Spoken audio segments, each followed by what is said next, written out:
What's going on YouTube? It's your boy Herb G back at it again with another video. I apologize for the noise in the background if you do hear it. Hopefully you don't. I doubt it because I will try to talk over it as much as I can. And as you know, if you're new here, I make these videos because one day I went to my bank and I wasn't able to withdraw all the money that I wanted or all the money that I needed. But I shouldn't have. I shouldn't need a reason to withdraw my money.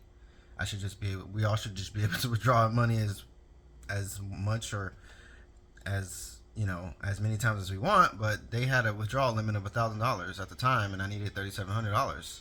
So I had to get the manager involved and all that. And ever since then, I've been like, yeah, F banks, F the government, F nations, states, and countries and everything, because this is all just bullshit. This is all just a structure, a matrix, and a system to keep us all playing this game that we never even signed up for. So, in that, supposedly Bitcoin has lost the plot. I mean, if there's one thing I know about billionaires, and if this is just something somebody made up for a TV show, then I still believe it. I don't know any billionaires, but I have watched the show Billions. And if you watch the show Billions, you know that there's a lot of corrupt and illegal legal ways to make people do things, to make people make moves, and to manipulate money and money markets, right? But there's one thing I noticed about billionaires is that they don't waste time or money. I don't believe that they have the time and money to waste. So when they make a decision, they make it with 100% conviction. There's no way you can get them out of their decision. There's no way you can talk them out of it. Outside of, not even their mom can talk them out of something that they decide. Now, if it's somebody like I don't even know. Maybe there's a 1% that can, but I don't know who that person is to them. It could be a friend, or it even could be an enemy, or a nemesis from their past or something that says, "Hey, man, maybe you shouldn't do that." Okay, whatever. But 99% of billionaires cannot be convinced out of their decisions, right? So I want you guys to look up this interview because I'm talking about Mark Cuban, if you haven't noticed. I want you guys to look up this interview with Jon Stewart that Mark Cuban did. And I believe it was during COVID. I want to say 2022. But it's out there.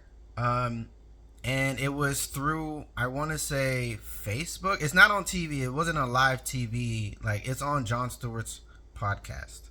If you can find it, go ahead and watch it, because Mark Cuban defends Bitcoin from every other asset, even defends against gold. So the fact that he says, "Oh, gold went up, but Bitcoin went down during the start of the war," it doesn't make sense. And one thing that was kind of it was kind of suspect was that the first thing he said was, "When I sold all my Bitcoin, oh, well, I didn't sell all of it. I sold most of it." That's a telltale sign that somebody's bullshitting, bro. Come on. Give me a fucking break. Now all of a sudden you sold your Bitcoin? It's either, there's two things for me. Because, like I said, if you go back and watch that video, he's defending Bitcoin to the T, right? And this is a billionaire. So him switching teams, it doesn't make sense. One is because, like I said, billionaires, when they make a decision, they try to do whatever they can to be right. Obviously nobody wants to be wrong, and who more than a billionaire to have power and luxury and and influence to make their decisions happen, to make their goals happen, because they have more resources to create their own goals and create their own reality, in some cases. So the fact that he defended Bitcoin, it tells me at the time it told me it tells me that he had a significant position in Bitcoin. Okay? Or now going back and what he did, just comparing it to the interview that he did with, I don't know who the fuck the interview was, where he said Bitcoin has lost the plot. Or he had positions through a separate entity, maybe one of his businesses, maybe a shell company or whatever. Maybe he didn't have it in self-custody, or maybe he didn't own it personally, but he had some position somewhat. But for him to say that Bitcoin has lost the plot, first of all, what plot? The only plot, and this is one thing that I don't understand people, when people get into Bitcoin, that they think this is just something that to get rich. And, you know, nobody in Bitcoin, at least from everybody that I've encountered, everybody that I've watched the podcast or read up on, everybody that I met in person, at least in my 4 years of being in Bitcoin, nobody is gonna tell you, hey, get into Bitcoin because you're gonna become rich. It makes you rich. Nobody's gonna say that if they're a legitimate Bitcoiner. If they are someone who's been in the space, someone who's researched it, someone who knows about inflation and the current money system that we're already in. Nobody's going to try to convince you to buy Bitcoin so that you can get rich. Everybody, 100% of people say, hey, this is not a get rich quick scheme. That's the number one thing we say. And so with Mark, he either has it in a shell company outside of his personal custody, or he don't have none at all. So maybe he was on some type of campaign. I can't really call it. I can't name it, but just in the grand scheme of things, during that time after the big COVID print and all of this money inflation was going on, maybe he was trying to do something to sound good or look good with the Bitcoiners, because he has attended a couple of conferences. I think he attended that conference that year, or some kind of blockchain conference. So it's not like he's been hiding, or it's not like he's been not an advocate for crypto in general or Bitcoin, but he has had other cryptos. So I want to say, yeah, he was on a couple panels, if I'm not mistaken, at some conferences. Might not have been a Bitcoin conference, but he's been into tech. He's been into crypto the crypto industry.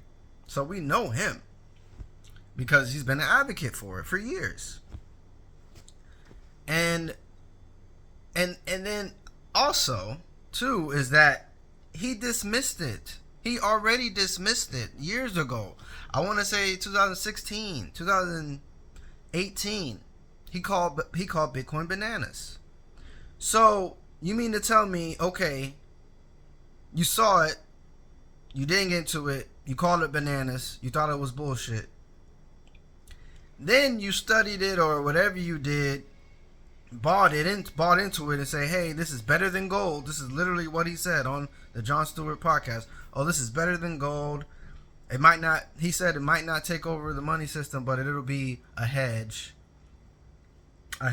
for other things, or hedge. I don't want to say he said a hedge against inflation, but he pretty much said Bitcoin is a better decision than dollar. Bitcoin is a better asset than the dollar in the Jon Stewart podcast.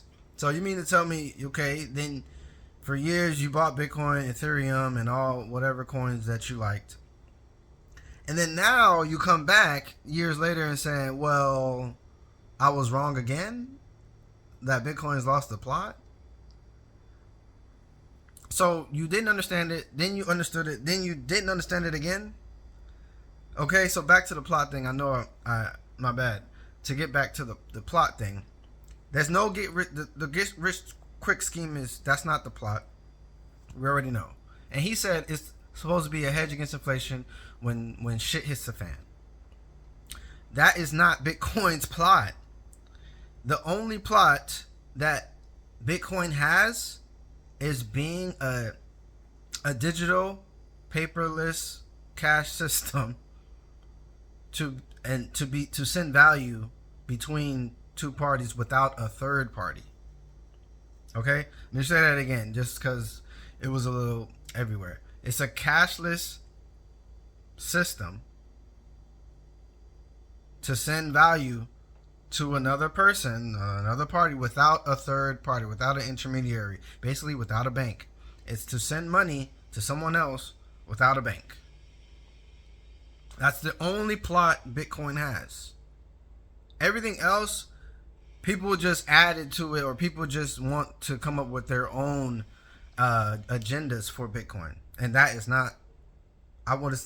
That's not fair. Like, I don't want to say it's not fair, but that's just, I want to say, not irresponsible, but I feel like it's unnecessary to do that, because people then they have a different idea of what Bitcoin is supposed to be. You know what I'm saying? And I don't understand why everybody has all these expectations of Bitcoin. Oh, it's supposed to go up in value. Oh, it's supposed to be a hedge against inflation. Oh, it's supposed to, heal my kids and pay for my fucking healthcare. Like, bro, why y'all putting y'all expectations on Bitcoin? Like, that's the part that I'm saying is not really fair, or not really feasible, or just not.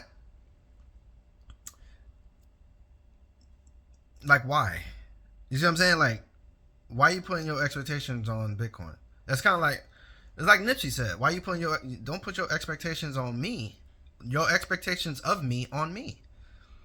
No.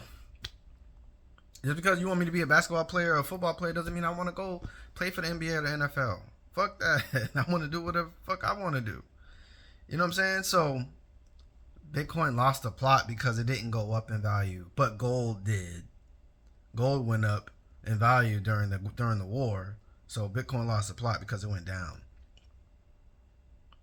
So we're just supposed to be buying gold now. That's what we're supposed to be doing. That's what we're doing. We're just buying gold now. And not to mention, gold has gone down too. Like, it went up, of course. Yeah, the first 30 days. Yeah, everybody was on a gold high. Like, all of a sudden, oh yeah, it had to be gold. Gold is 5,000 years, and gold's the best asset since the beginning of time. Yeah, we have to buy gold. And now it's like, what, it went down 50% at least. Like, it was at 5K, almost 5K, or 50, around there, but now we at 4K. So gold went down too. Like, what are we talking about? But yeah, man, so don't put y'all expectations on Bitcoin, man. Like, I don't get it. Everybody want to be rich. Everybody wants to be right. I get it. And who doesn't? But it's just, I know there's a word. It's not irresponsible. It's not unfair. It's a word that I'm seeking. That when you do that is unfeasible, not feasible, or it's a word that I'm searching for, but I can't. It's not grasping me right now.